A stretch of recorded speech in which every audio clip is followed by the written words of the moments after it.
और बढ़ते हैं आगे। ईरान के एक बड़े कदम के बाद 3 बड़े देश एक साथ एक जगह इकट्ठे हुए और दुनिया भर के देशों की नजर इस बैठक पर लगी हुई है। क्या है मामला, देखिए इस रिपोर्ट में।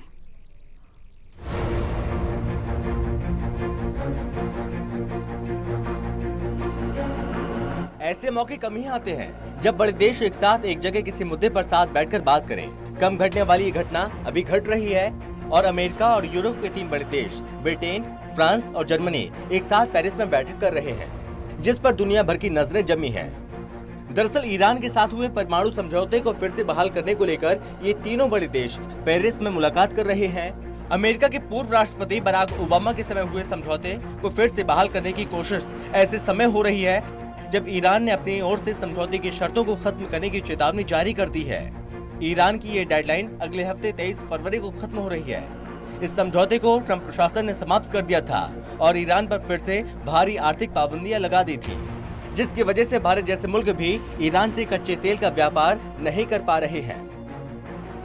वह ईरान 23 फरवरी को संयुक्त राष्ट्र की परमाणु मामलों की देखरेख करने वाली संस्था इंटरनेशनल एटॉमिक एनर्जी एजेंसी की टीमों को अपने परमाणु संयंत्र की जांच करने से रोक देगा।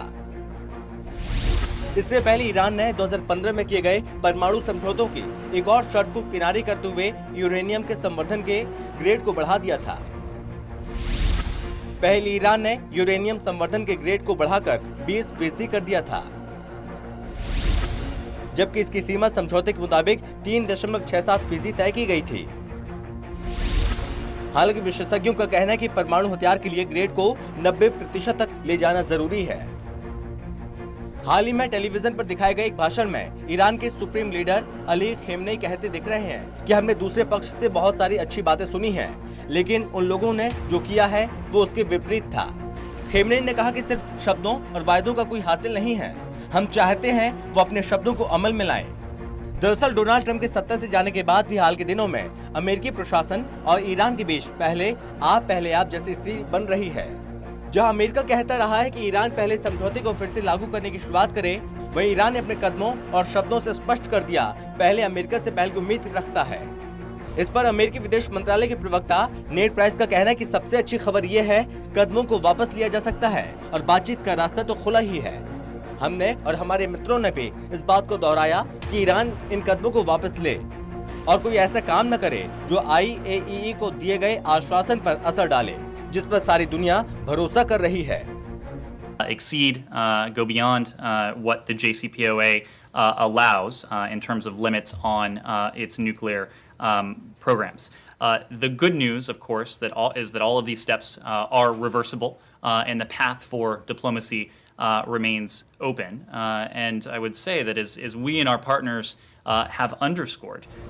दरअसल ये प्रस्ताव है कि ईरान समझौते की सभी शर्तों को लागू करना शुरू कर दे और हम भी फिर से वैसा ही करें। सबसे अहम ये है कि ये समझौता शुरुआत है, लेकिन ये अंत नहीं है। इसी बीच जर्मनी की चांसलर एंजेला मर्केल ने भी बुधवार को ईरान के राष्ट्रपति हसन रूहानी से टेलीफोन पर बातचीत की। इस बातचीत को समाचार एजेंसी रॉयटर्स ने अपनी रिपोर्ट में दोनों पक्षों के बीच ठनी हुई स्थिति का राजनयिक समाधान ढूंढने की कोशिश बताया है। बातचीत के दौरान मर्केल ने रूहानी से कहा, ये वक्त है जब सकारात्मक संकेत भेजे जाएं, जिससे भरोसा कायम हो सके ताकि मामले का राजनयिक हल निकाला जा सके। इसके साथ ही यूरोप और अमेरिका ईरान के मिसाइल प्रोग्राम को भी बातचीत में शामिल करने के लिए दबाव डाल रहे हैं। आपको बता दें कि ईरान हमेशा से कहता रहा है उसका परमाणु कार्यक्रम शांतिपूर्ण उद्देश्यों के लिए है और उसके खिलाफ लगाए गए आर्थिक प्रतिबंध गैर कानूनी और अमानवीय हैं। Special desk, total news.